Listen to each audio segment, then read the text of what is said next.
একদিন রাসূলুল্লাহ সাল্লাল্লাহু আলাইহি ওয়াসাল্লাম মসজিদে নববীর বারান্দায় সাহাবীদের নিয়ে কোরআনের তালিম দিচ্ছিলেন। এমন সময় সেখানে হযরত হুসাইন রাদিয়াল্লাহু তাআলা আনহু উপস্থিত হলেন। হযরত আবু বকর রাদিয়াল্লাহু তাআলা আনহু, যিনি হুযায়ফা রাদিয়াল্লাহু তাআলা আনহুর পাশেই বসা ছিলেন, খেয়াল করলেন যে হুসাইন রাদিয়াল্লাহু তাআলা আনহু তাদের দিকেই আসছেন। আবু বকর রাদিয়াল্লাহু তাআলা আনহু তখন হুযায়ফা রাদিয়াল্লাহু তাআলা আনহুকে বললেন, হুসাইন যদি এখন তার নানার কাছে চলে যায়, তাহলে নবীজি হুসাইনকে সময় দিতে শুরু করবেন, তার সাথে খেলা করবেন এবং আমরা নবীর এতগুলো সাহাবী নবীর পবিত্র কথা ও কোরআনের তালিম থেকে বঞ্চিত হয়ে যাব। তিনি হুযায়ফা রাদিয়াল্লাহু তাআলা আনহুকে হুসাইনকে আটকানোর অনুরোধ করলেন। হুযায়ফা রাদিয়াল্লাহু তাআলা আনহু হুসাইনকে কোলে নিয়ে বললেন, বাবা হুসাইন, তোমার নানা এখন অনেক ব্যস্ত আছেন, তোমার নানা এখন গুরুত্বপূর্ণ তালিম দিচ্ছেন, তুমি বরং বাড়ি চলে যাও, পরে তোমার নানার সঙ্গে দেখা করো। হুযায়ফার কথা শুনে হুসাইন রাদিয়াল্লাহু তাআলা আনহু বললেন, এই নানার সাহাবী, ওই নবীর বয়ান শুনতেছ, আর আমি হুসাইনকে চেনো না, এই জন্য আমাকে আমার নানার কাছে যেতে দিচ্ছ না। তোমরা যেই নবীর বয়ান শুনতেছ, আমি কিন্তু সেই নবীর চেয়ে কোনো অংশে কম না। হুসাইনের এই কথা হযরত আলী রাদিয়াল্লাহু তাআলা আনহুর কানে পৌঁছালে তিনি অত্যন্ত রেগে গেলেন এবং হুযায়ফার কোল থেকে এক ঝটকায় হুসাইনকে নিজের কোলে নিয়ে নিলেন। তারপর তিনি হুসাইনকে বললেন, বেয়াদবি বলিস কি? তিনি হলেন রাহমাতুল লিল আলামিন, তার ওসিলায় এই কুল কায়নাত সৃষ্টি হয়েছে, তার সঙ্গে কারো তুলনা চলে না, আর তুই আমার সন্তান হয়ে নবীর শানে বেয়াদবি কথা বললি? হযরত আলী রাদিয়াল্লাহু তাআলা আনহুর রাগান্বিত কথা শুনে হুসাইন রাদিয়াল্লাহু তাআলা আনহু আরও কিছু বলার চেষ্টা করলেন, কিন্তু হযরত আলী রাদিয়াল্লাহু তাআলা আনহু তাকে সুযোগ না দিয়ে তার দুই হাত দিয়ে হুসাইনের মুখটা চেপে ধরলেন। তিনি এত জোরে চেপে ধরছিলেন যে হুসাইনের দুইটি দাঁতের মাঝখানে চোট লেগে রক্ত বের হতে থাকলো। হুসাইনের মুখ থেকে রক্ত বের হতে শুরু করলে তিনি চিৎকার করে বলতে লাগলেন, এই নবীর সাহাবীরা, তোমরা কেন আমাকে আমার নানার কাছে যেতে দিচ্ছ না? তোমরা যে এই নবীর বয়ান শুনতেছ, আমি হুসাইন কিন্তু সেই নবীর চেয়ে কোনো অংশে কম না। আমি হুসাইন বলছি, আমি হুসাইন, তোমাদের সেই নবীর চেয়ে কয়েক গুণ বড়। সঙ্গে সঙ্গে হযরত ওমর রাদিয়াল্লাহু তাআলা আনহু খোলা তরবারি হাতে নিয়ে দাঁড়িয়ে গেলেন এবং হযরত আলীকে উদ্দেশ্য করে বললেন, হে আলী, তোমার পুত্র হুসাইন কেন নবীর শানে বেয়াদবিপূর্ণ কথা বলল? তোমার ছেলে হুসাইনের জায়গায় যদি আমার পুত্র আব্দুল্লাহি কথা বলতো, তাহলে আমি এতক্ষণে আব্দুল্লাহকে কেটে দুই টুকরো করে ফেলতাম। হযরত ওমর রাদিয়াল্লাহু তাআলা আনহুর এই কথা শোনার পর আলী রাদিয়াল্লাহু তাআলা আনহু হুসাইনকে নিয়ে মসজিদে নববী থেকে বের হতে যান। ঠিক সেই সময় অপর প্রান্ত থেকে রাসূলুল্লাহ সাল্লাল্লাহু আলাইহি ওয়াসাল্লাম বললেন, হে আলী, আমার কলিজার টুকরা নাতিকে আমার কাছে আসতে দাও। হযরত আলী রাদিয়াল্লাহু তাআলা আনহু নবীজির এই কথা শুনে হুসাইনকে কোল থেকে ছেড়ে দিলেন। যখন হুসাইনকে কোল থেকে ছেড়ে দিলেন, তখন সে এক দৌড়ে গিয়ে নবীজির কোলে উঠে বসল এবং নবীজির কপালে ও গালে চুমু খেতে খেতে বলল, ও নানা, তোমার কাছে আসতে চাই। তোমার এক সাহাবী হুযায়ফা আমাকে তোমার কাছে আসতে দেয় না। তোমার আরেক সাহাবী আমার নিষ্ঠুর বাবা হযরত আলী আমার মুখে এত জোরে চাপ দিয়েছে, দেখুন নানা, আমার ঠোঁটটা ফেটে গিয়ে রক্ত পড়ছে। সেজন্য আমি রাগের মাথায় বলেছি, ওই নবীর চেয়ে আমি কোনো অংশে কম না, ওই নবীর চেয়ে আমি কয়েক গুণ বড়। নানা, তুমি কিছু মনে করো না, তুমি আমাকে ক্ষমা করে দিও। রাসূলুল্লাহ সাল্লাল্লাহু আলাইহি ওয়াসাল্লাম বললেন, নানা ভাই, আমি কিছুই মনে করি নাই। সঙ্গে সঙ্গে হযরত ওমর রাদিয়াল্লাহু তাআলা আনহু দাঁড়িয়ে গেলেন এবং বললেন, ইয়া রাসূলুল্লাহ, আপনি হুসাইনকে জিজ্ঞাসা করুন সে কেন বলল সে আপনার চেয়ে কয়েক গুণ বড় এবং আপনার চেয়ে কোনো অংশে কম না। আমরা আপনার সব সাহাবীরা এটা জানতে চাই, সে কি করে এই কথা বলল। রাসূলুল্লাহ সাল্লাল্লাহু আলাইহি ওয়াসাল্লাম হুসাইনকে বললেন, নানা ভাই, তুমি তো এমনি এমনি কোনো কথা বলো না, নিশ্চয়ই এই কথার পেছনে কোনো রহস্য আছে। তুমি কি কারণে বলেছ তুমি আমার চেয়ে কয়েক গুণ বড়, তুমি আমার চেয়ে কোনো অংশে কম না? আমার সাহাবীরা এই বিষয়টি জানতে চায়। হুসাইন রাদিয়াল্লাহু তাআলা আনহু তখন বিশ্বনবী হযরত মুহাম্মদ সাল্লাল্লাহু আলাইহি ওয়াসাল্লামের কথা শুনে বললেন, নানা, তোমার সাহাবীরা যখন জানতে চায়, তাহলে তো এবার বলতেই হবে। আচ্ছা নানা, বলো তো তোমার পিতার নাম কি? রাসূলুল্লাহ সাল্লাল্লাহু আলাইহি ওয়াসাল্লাম বললেন, কেন? আমার পিতার নাম আব্দুল্লাহ।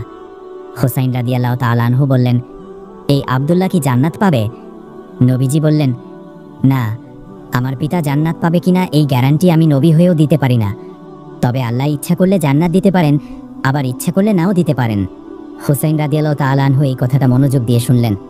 তারপর আবারও নবীজিকে জিজ্ঞাসা করলেন, নানা, এবার বলো তো আমার পিতার নাম কি? নবীজি বললেন, তোমার পিতার নাম হযরত আলী রাদিয়াল্লাহু তাআলা আনহু। হুসাইন রাদিয়াল্লাহু তাআলা আনহু বললেন, আমার পিতা কি জান্নাত পাবে? নবী করিম সাল্লাল্লাহু আলাইহি ওয়াসাল্লাম তখন এই কথা শুনে বললেন, হ্যাঁ, তোমার পিতা দুনিয়াতে বেঁচে থাকতেই জান্নাতের সার্টিফিকেট পেয়েছেন, আশারায়ে মুবাশশারার সদস্য হয়েছেন। হুসাইন রাদিয়াল্লাহু তাআলা আনহু এবার নবীজিকে আবারও বললেন, ও নানা, তোমার সাহাবীদেরকে বলো তো, আল্লাহর কাছে তোমার পিতা আব্দুল্লাহ বেশি দামি, না আমার পিতা হযরত আলী রাদিয়াল্লাহু তাআলা আনহু বেশি দামি? ছোট বাচ্চা হুসাইনের এই কথা শোনার পর বিশ্বনবী হযরত মুহাম্মদ সাল্লাল্লাহু আলাইহি ওয়াসাল্লামের চোখ দিয়ে পানি অঝোর ধারায় পড়ছিল।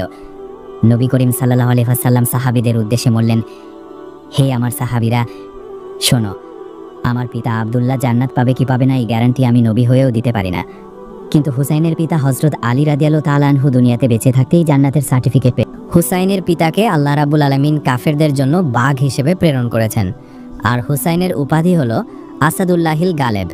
নিঃসন্দেহে আমার পিতা আব্দুল্লাহর চেয়ে হুসাইনের পিতা আলী আল্লাহ রাব্বুল আলামিনের কাছে লক্ষ লক্ষ গুণ বড়। হুসাইন রাদিয়াল্লাহু তাআলা আনহু তখন আবারও বললেন, না না, এবার বলতো তোমার মায়ের নাম কি? নবী করিম সাল্লাল্লাহু আলাইহি ওয়াসাল্লাম বললেন, আমার মায়ের নাম আমিনা। হুসাইন রাদিয়াল্লাহু তাআলা আনহু তখন আবারও বললেন, এই আমিনা পর্যন্তই শেষ, এই আমিনা জান্নাত পাবে কি?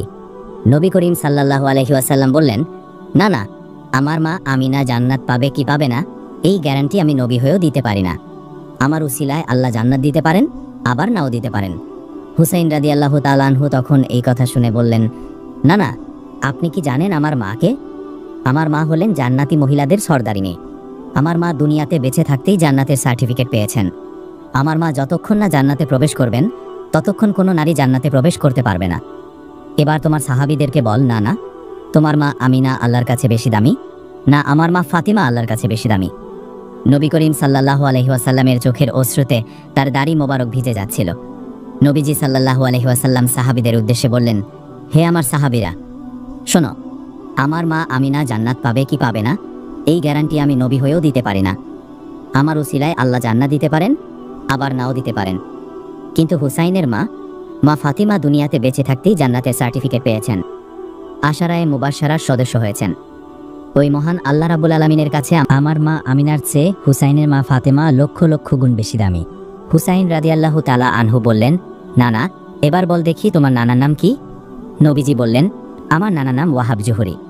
হুসাইন রাদিয়াল্লাহু তাআলা আনহু বললেন, ওই ওয়াহাব জুহরিকে কয়জন চেনে? কিন্তু পৃথিবীতে তাকে কেউ ঠিকমতো চেনে না, আর ওই ওয়াহাব জুহরি জান্নাত পাবে কিনা এর গ্যারান্টি নেই। না না, তুমি কি জানো আমার নানার নাম কি? হযরত হুসাইন রাদিয়াল্লাহু তাআলা আনহু যখন এই কথা বললেন, না না, তুমি কি জানো আমার নানার নাম কি, তখন সঙ্গে সঙ্গে হযরত ওমর রাদিয়াল্লাহু তাআলা আনহু এই কথা শুনে দাঁড়িয়ে গেলেন। তিনি আর বসে থাকতে পারছিলেন না। তিনি দাঁড়িয়ে গিয়ে বললেন, ও বাবা হুসাইন, আমরা নবীর এতগুলো সাহাবী কোনোদিন এইভাবে হিসাব করে দেখি নাই। তোমার নানা ওয়াহাব জুহরিকে পৃথিবীর কেউ চেনে না, কিন্তু তোমার প্রকৃত নানা হযরত মুহাম্মদ সাল্লাল্লাহু আলাইহি ওয়াসাল্লামকে পৃথিবীর এমন কোনো মানুষ নেই যে চেনে না। তোমার নানা হলেন রাহমাতুল লিল আলামিন। সমস্ত জগৎ কুল কায়নাতের জন্য তিনি রহমত স্বরূপ পৃথিবীতে এসেছেন। তোমার নানাকে সৃষ্টি না করলে পৃথিবীর কিছুই সৃষ্টি করা হতো না। আমি ওমর সাক্ষ্য দিচ্ছি, তোমার নানা ওয়াহাব জুহরির যে তোমার নানা হযরত মুহাম্মদ সাল্লাল্লাহু আলাইহি ওয়াসাল্লামের মান এবং মর্যাদা আল্লাহ রাব্বুল আলামিনের কাছে কোটি কোটি গুণ বড়। তোমার নানা শান এবং মানের সঙ্গে পৃথিবীর কোনো মানুষের তুলনা চলে না। হযরত হুসেন রাদিয়াল্লাহু তাআলা আনহু বললেন, ও নানা, বাবার দিক দিয়ে যদি আমি বড় হই, মায়ের দিক দিয়ে যদি আমি বড় হই, নানার দিক দিয়েও যদি আমি বড় হই, তাহলে তুমি আমার চেয়ে কোন দিক দিয়ে বড়? নবীজি এবার হযরত হুসেন রাদিয়াল্লাহু তাআলা আনহুকে নিয়ে দাঁড়িয়ে গেলেন। দুই হাত দিয়ে হুসেনকে উপরে তুললেন। তারপর সাহাবীদের উদ্দেশ্যে বললেন, হে আমার সাহাবীরা, দেখো তো আমার নানা ভাই কি আমার চেয়ে বড় না? হযরত ওমর রাদিয়াল্লাহু তাআলা আনহু এক দৌড়ে এসে নবীজির কাছ থেকে হুসেনকে নিজের কোলে নিয়ে নিলেন। তারপর হযরত আলীর উদ্দেশ্যে বললেন, হে ভাই আলী, আমি তো মূর্খ সাধারণ মানুষ ওমর, কিন্তু তুমি তো শিক্ষিত। তোমার ভিতরে আল্লাহ রাব্বুল আলামিন অনেক জ্ঞান দিয়েছেন, তবুও তুমি কি করে এমন সুন্দর একটি বাচ্চার ঠোঁটে আঘাত করলে? হযরত হুসেন রাদিয়াল্লাহু তাআলা আনহুকে সাহাবীগণ অনেক ভালোবাসতেন। রাসূলুল্লাহ সাল্লাল্লাহু আলাইহি ওয়াসাল্লামও তাকে অনেক বেশি ভালোবাসতেন। ফেরেশতারাও হুসেনকে ভালোবাসতেন।